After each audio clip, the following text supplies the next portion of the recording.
Cerita dimulai dengan memperlihatkan seorang pria bernama Nando yang tengah membagikan pengalaman ekstrimnya, di mana ia melontarkan sebuah pemikiran yang sangat filosofis tentang pengalaman hidupnya di masa lalu. Nando pun menceritakan bahwa setelah 20 tahun berlalu, banyak orang mengira bahwa terkurung di tempat yang terisolasi total akan membuat siapapun kehilangan harapan. Namun, Nando membantah hal tersebut sebab justru di situasi yang paling ekstrim itulah ia merasakan kehadiran Tuhan untuk pertama kalinya, bukan melalui ajaran nenek moyang atau tradisi yang ia kenal sejak kecil, melainkan sosok Tuhan yang benar-benar nyata tepat di saat semua aturan manusia dan ajaran nenek moyang sudah tak ada lagi. The miracle of the Andes, that's what they called it, where I felt the presence of God. That's the God I met on the mount. Kita lalu dibawa mundur ke tanggal 13 Oktober 1972 yang memperlihatkan sebuah tim rugby dari Stella Maris College yang sedang dalam penerbangan menuju Chili. How can I justify that? He missed the plane too. Okay, everybody to the right side of the plane. Now let's talk about something else. Di mana perjalanan tersebut mengharuskan pesawat mereka melintasi pegunungan Andes, salah satu pegunungan paling tinggi di dunia. Akan tetapi, penerbangan biasa itu tiba-tiba menjadi kacau ketika pesawat mengalami guncangan yang sangat hebat. Semua penumpang pun langsung soak alias panik karena guncangan tersebut tak kunjung berhenti, melainkan berubah menjadi rentetan hentakan keras secara terus-menerus. Dan di momen inilah sang pilot menyadari bahwa pesawat telah kehilangan kendali sepenuhnya.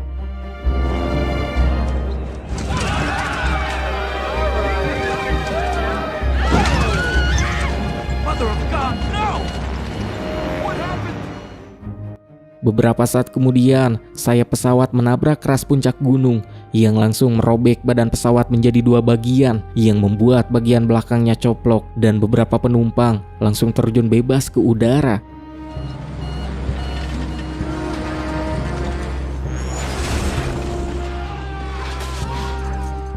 Sementara itu, sisa badan pesawat bagian depan terus meluncur deras menuruni lereng salju dengan kecepatan tinggi sebelum akhirnya menabrak tumpukan salju dan berhenti secara paksa.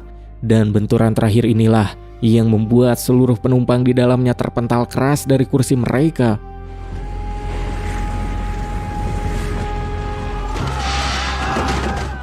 Kondisi di dalam kabin pun seketika menjadi sangat parah, di mana banyak penumpang yang mengalami patah tulang, nyeri cangkeng, encok, rombeheun, jangar hingga terjepit oleh kursi pesawat.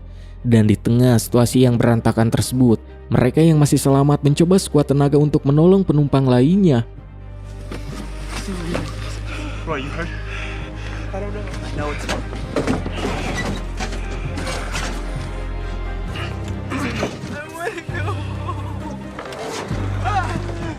Mereka pun mencoba mencari radio pesawat untuk meminta bantuan dan memberikan titik lokasi ke tim penyelamat.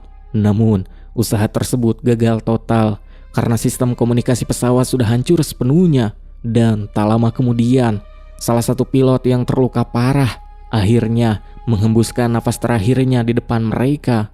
Meski beberapa rekan mereka telah tewas akibat benturan keras tersebut, para penyintas yang tersisa masih mencoba menaruh harapan besar. Mereka sangat yakin bahwa ketika matahari terbit di esok hari, tim penyelamat pasti akan datang menyusul, sebab hilangnya sebuah pesawat penuh penumpang pasti akan memicu pencarian besar-besaran. Hey Roberto, Hugo found a shitload of bottles in this car. Back there and help the others. We're gonna be fine. That was a very good idea about this. Namun, penderitaan mereka ternyata belumlah selesai, sebab ketika hari mulai gelap, suhu di pegunungan tersebut turun drastis, minus 20 derajat Celcius. Hal ini pun tentu memaksa para korban yang sudah terluka kini harus menahan rasa sakit sekaligus menahan udara dingin yang ekstrim agar bisa bertahan hidup sampai pagi tiba. Roy, we're gonna freeze to death. With what? We gotta stuff up this hole. Try and sleep up here. Keesokan paginya, salah satu anggota tim mencoba mencari alat suar darurat untuk memberi sinyal ke pesawat pencari. Namun, harapan itu kembali pupus karena alat tersebut sama sekali tak ada. Bahkan, baterai radio ternyata ikut terlempar bersama bagian belakang pesawat yang hancur sebelumnya. Kini, mereka pun benar-benar terjebak tanpa tahu seberapa jauh lokasi jatuhnya pesawat dari jalur penerbangan yang seharusnya. Meski berada di situasi yang sangat kritis, mereka tetap berusaha optimis dan terus meyakinkan diri bahwa pesawat penyelamat pasti akan segera menemukan mereka di tengah tumpukan salju tersebut. Hingga beberapa saat kemudian, para penyintas pun kemudian menguburkan para korban di atas hamparan salju. I yelled at her. I told her, that's the woman who was screaming all night. Now she's dead.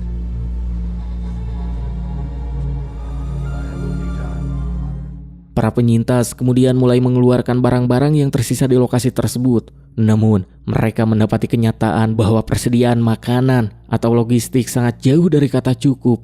Sebab di sana hanya tersisa beberapa batang coklat, sedikit makanan ringan, rokok, dan juga minuman. Hingga karena menyadari bahwa bantuan mungkin tak akan tiba secepat yang diharapkan, mereka pun memutuskan membagi makanan tersebut dalam porsi yang sangat kecil agar bisa bertahan selama mungkin. Careful. Chocolate piece. You're welcome.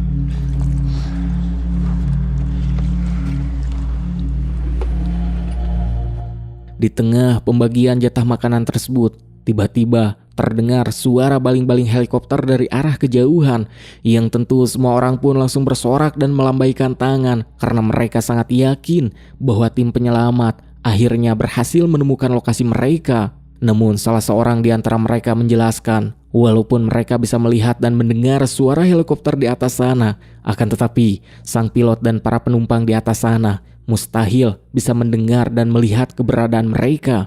Kegagalan tersebut memaksa mereka untuk kembali melewati malam di tengah suhu yang sangat ekstrim.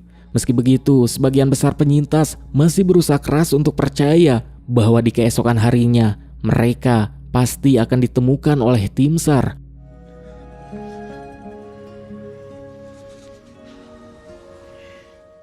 Keesokan paginya, untuk mengatasi rasa haus, mereka mulai memanfaatkan salju di sekitar pesawat, di mana mereka merakit wadah sederhana dari sisa puing, lalu membiarkan panas matahari melelehkan salju agar bisa diminum. Di tengah situasi bertahan hidup tersebut, seorang pemuda bernama Nando yang sebelumnya koma akibat cedera parah, akhirnya sadar. Ia bangun dalam kondisi yang sangat kebingungan karena tak tahu apa yang sedang terjadi. Hingga teman-temannya harus menjelaskan dan ia sudah tak sadarkan diri selama beberapa hari. Mendengar hal itu, Nando pun langsung menanyakan kondisi ibunya. Namun, temannya sempat terdiam ragu sebelum akhirnya memberitahu kenyataan pahit bahwa ibu Nando telah tewas dalam kecelakaan tersebut. Namun kenyataan buruk tak berhenti sampai di sana, sebab Nando juga diberitahu bahwa adik perempuannya yang bernama Susana, tapi bukan Susana yang ini, kini berada dalam kondisi kritis akibat luka fisik yang sangat parah.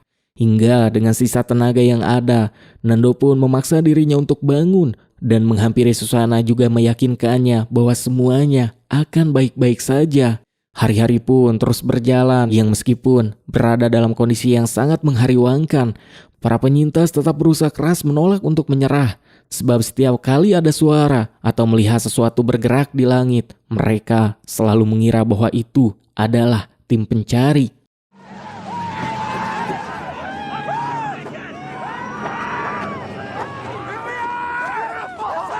He did this wings! Yeah! I knew they were gonna find us! I know! Bahkan karena keyakinan yang terlalu besar tersebut, beberapa penyintas memutuskan untuk menghabiskan air botol mereka tanpa memikirkan hari esok. Dan di tengah malamnya, mereka juga mulai memakan makanan ringan yang selama ini mereka hemat. Sebab mereka merasa tak perlu menghemat makanan karena bantuan pasti akan segera tiba. Antonio's asleep.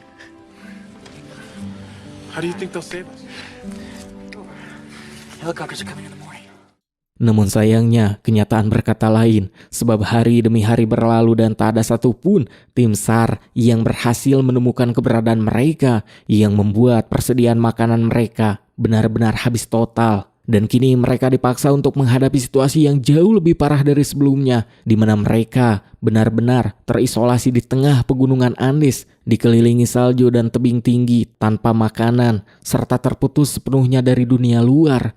Karena sadar bahwa menunggu di pesawat hanya akan berujung pada kelaparan, beberapa dari mereka mulai berpikir bahwa satu-satunya cara untuk selamat adalah dengan keluar dari lokasi kecelakaan dan meminta bantuan dengan tangan sendiri. Singkatnya, 5 orang pria memutuskan untuk nekat berjalan menyusuri salju tebal untuk mencari jalan keluar. Namun, di pegunungan tersebut ternyata jauh di luar batas kemampuan mereka, di mana pada satu momen, salah satu dari mereka nyaris tewas karena terperosok ke dalam jurang yang tersembunyi di bawah lapisan salju.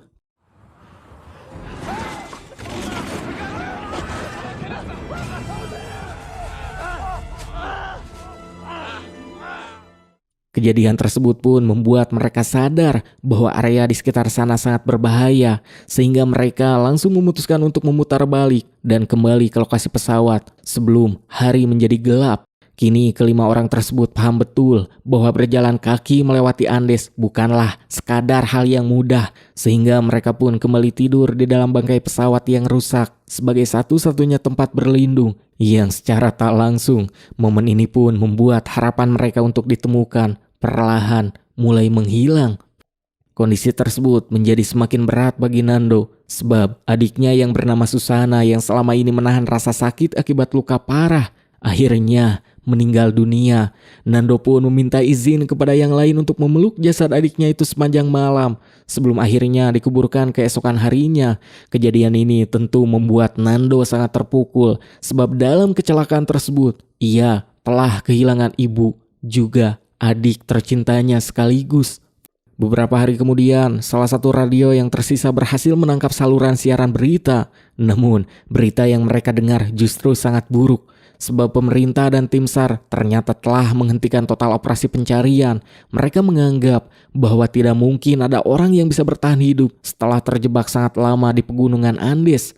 Mendengar hal tersebut, tak ada satupun dari mereka yang berbicara. Namun salah satu penyintas mengatakan jika hal tersebut adalah kabar baik, karena mereka kini bisa berhenti berharap dan melakukan aksi nyata dengan mencari jalan keluar ke arah barat.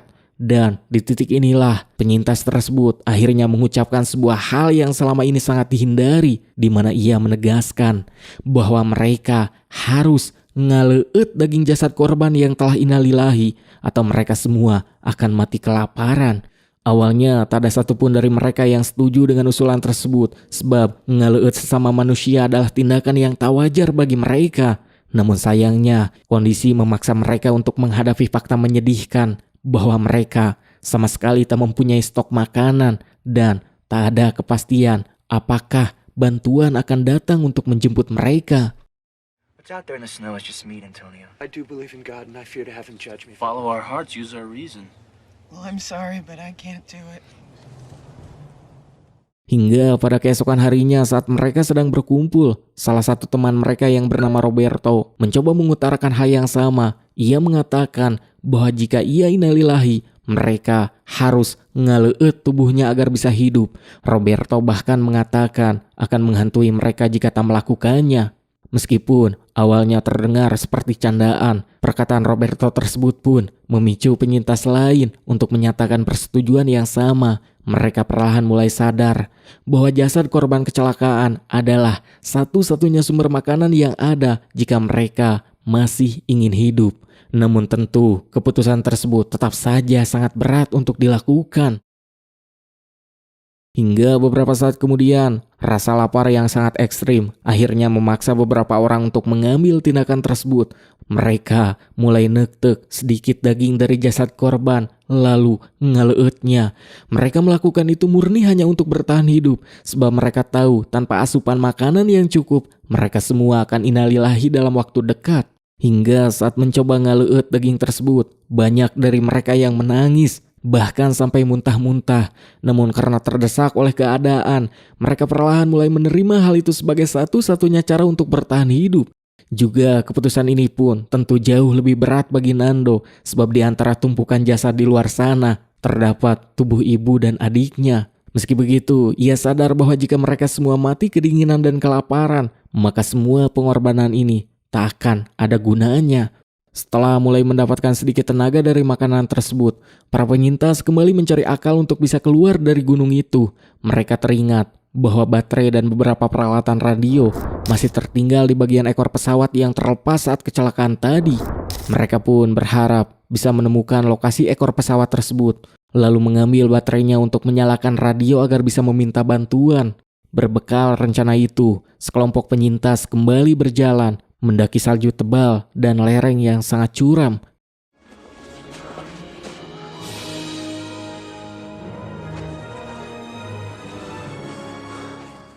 Hingga pada keesokan harinya, mereka akhirnya berhasil menemukan titik jatuhnya bagian belakang pesawat tersebut. Di sana mereka mendapati banyak koper barang dan beberapa jasad korban yang sempat terlempar keluar. Selain itu, mereka juga menemukan beberapa batang coklat utuh yang langsung membuat mereka sangat senang. Namun, masalah baru muncul di mana mereka sadar bahwa bertahan di lokasi tersebut saat malam hari adalah hal yang mematikan karena udaranya sangat dingin. Oleh karena itu, mereka langsung memutuskan untuk memutar balik dan kembali ke badan utama pesawat guna menyusun rencana baru. Sebab kini mereka benar-benar paham bahwa hanya berdiam diri tanpa tindakan sama saja dengan menunggu waktu untuk maut. Malam pun, poek, para penyintas kembali menyusun rencana baru di mana mereka sadar bahwa satu-satunya cara untuk selamat adalah dengan keluar dari pegunungan Andes dengan tenaga mereka sendiri. Namun sebelum melakukan itu, mereka masih ingin mencoba menyalakan radio pesawat terlebih dahulu. Mereka sangat berharap baterai yang ditemukan sebelumnya bisa digunakan untuk mengaktifkan sistem komunikasi dan memanggil bantuan. Hingga salah satu dari mereka mengutarakan bahwa mungkin saja Tuhan masih ada bersama mereka, sebab jika tidak, mereka pasti sudah tiada sejak hari pertama kecelakaan.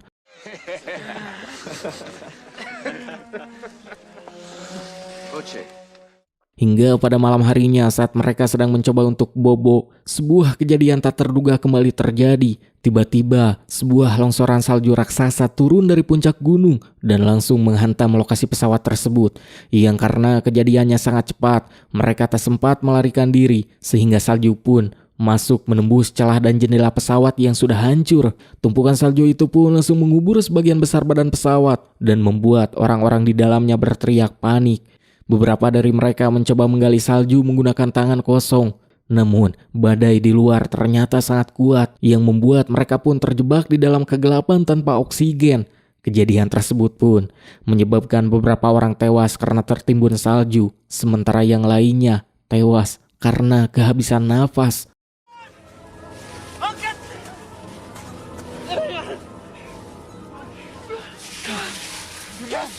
Get him out! Peter dead. Hari-hari setelahnya menjadi masa yang jauh lebih berat bagi para penyintas. Mereka harus berjuang mati-matian menggali tumpukan salju untuk mencari jalan keluar.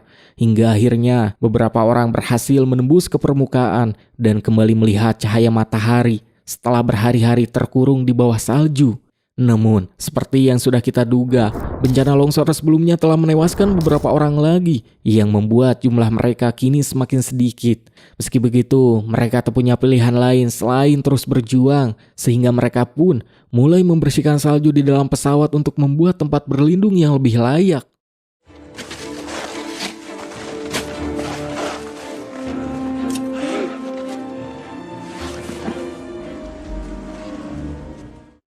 Saat itulah, waktu tak terasa sudah berlalu sekitar 50 hari sejak pesawat jatuh. Kondisi cuaca pun masih sangat dingin karena musim dingin belumlah berakhir. Selain itu, mereka juga masih harus ngaleut daging jasad korban untuk bertahan hidup. Karena sadar bahwa mereka tak bisa terus hidup dengan cara seperti itu, mereka pun kembali membentuk sebuah tim ekspedisi. Tujuannya adalah kembali ke lokasi puing pesawat di belakang untuk mengambil baterai dan menyalakan radio. Mereka juga sepakat bahwa jika rencana radio ini gagal, maka mereka terpaksa harus berjalan kaki menembus pegunungan untuk mencari bantuan. Tim tersebut pun akhirnya kembali berangkat melewati salju.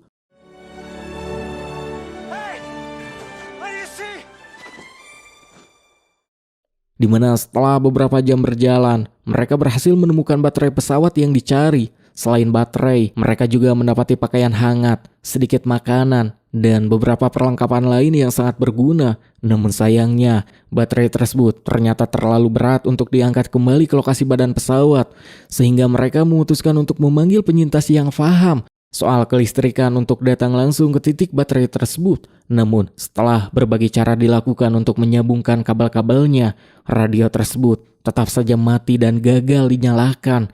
Hal ini pun tentu membuat harapan mereka untuk dipanggilkan bantuan benar-benar hancur. Hingga di saat kondisi semakin mendesak, Nando mulai menegaskan bahwa mereka tak bisa lagi diam menunggu di tempat itu. Ia memaksa agar mereka segera berjalan menyeberangi pegunungan untuk mencari bantuan sendiri. Badai salju kembali turun yang membuat perjalanan pulang mereka ke badan pesawat menjadi sangat berat. Meskipun berhasil sampai kembali, kejadian ini justru semakin memperkuat tekad Nando bahwa suka tidak suka, seseorang memang harus nekat berjalan keluar dari tumpukan salju tersebut untuk mencari pertolongan. Hari demi hari terus berlalu hingga waktu mencapai lebih dari 60 hari sejak jatuhnya pesawat. Kondisi fisik sebagian besar penyintas pun kini semakin melemah dan energi mereka terus terkuras habis. Namun Nando tetap menolak untuk menyerah pada keadaan sebab ia sangat yakin bahwa jika mereka hanya berdiam diri menunggu, maka cepat atau lambat mereka semua pasti akan tewas di pegunungan tersebut. Oleh karena itu, ia mulai mempersiapkan sebuah ekspedisi besar untuk nekat mencari jalan keluar.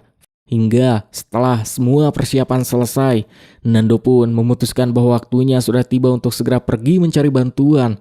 Di mana saat mereka akan berangkat, salah satu penyintas bernama Kanesa menghampiri Nando dan mengatakan bahwa malam sebelumnya ia bermimpi melihat Nando berhasil mencapai tempat yang aman.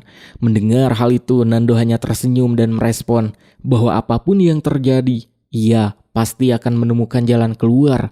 Lalu setelah itu mereka kemudian mulai berjalan mendaki gunung-gunung bersalju tanpa mengetahui arah yang pasti.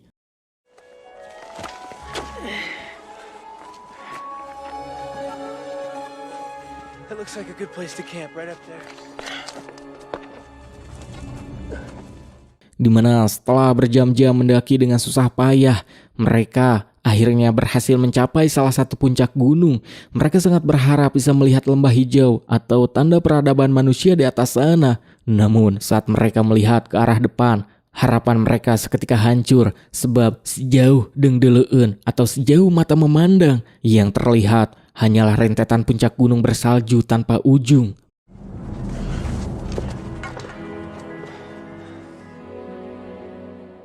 Melihat kondisi yang sangat berat itu, mereka sepakat agar salah seorang di antara mereka kembali ke lokasi pesawat agar persediaan makanan mereka tak cepat habis. Kini yang tersisa hanya Nando dan Kanesa yang terus melanjutkan perjalanan berat tersebut selama beberapa hari. Mereka terus mendaki dan menuruni lereng salju sambil menahan suhu dingin yang sangat ekstrim tanpa tahu apakah arah yang mereka tuju benar atau justru berujung pada kematian.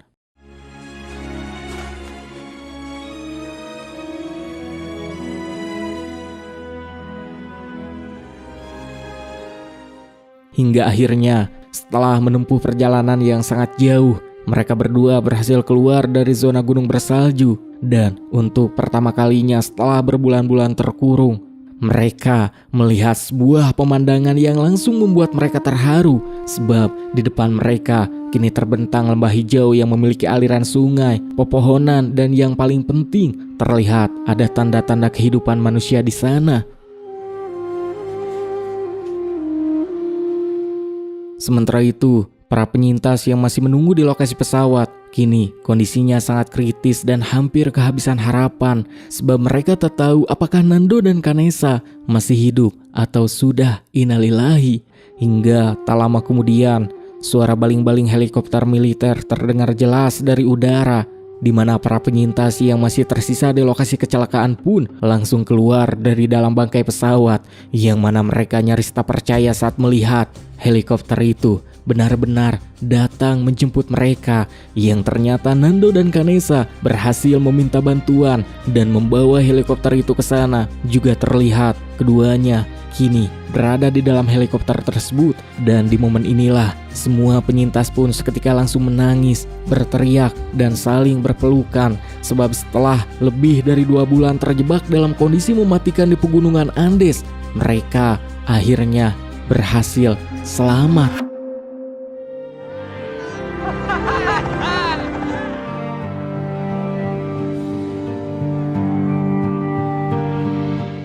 Sebagai penutup, dijelaskan bahwa kejadian ini didasarkan pada kisah nyata tragedi penerbangan Andes pada tahun 1972. Dalam peristiwa tersebut, sebanyak 29 orang tewas, sementara 16 orang lainnya berhasil bertahan hidup setelah terjebak selama 72 hari. Kejadian ini menunjukkan fakta yang sangat jelas bahwa dalam kondisi seburuk apapun, jika Nando dan rekan-rekannya saat itu memilih untuk diam dan menyerah, maka kemungkinan besar tak akan ada satu orang pun yang selamat dari gunung es tersebut. Keputusan mereka untuk menolak menyerah, berani mengambil tindakan, dan terus bergerak maju, pada akhirnya berhasil menyelamatkan nyawa mereka sendiri serta teman-teman mereka yang masih hidup. Juga pada akhirnya, cerita tentang perjalanan mustahil menembus pegunungan Andes ini menegaskan satu realitas mutlak yang sangat relevan dengan mentalitas kita hari ini, bahwa seburuk apapun situasi yang menjepit, diam adalah bentuk menyerah yang paling nyata, dan satu-satunya cara untuk selamat dari badai kehidupan adalah dengan keberanian untuk terus melangkah maju, mengubah nasib sendiri. Ingat, Allah tidak akan mengubah keadaan suatu kaum sebelum mereka mengubah keadaan diri mereka sendiri. Quran Surat Ar-Rod ayat 11. Segitu saja untuk video kali ini. Like dan subrek jika kalian menyukai channel ini. Jumpa lagi di cerita seru lainnya. Abray seprakanca kru yang bertugas pamit undur pamit ungkur dari hadapan Anda, dan bye.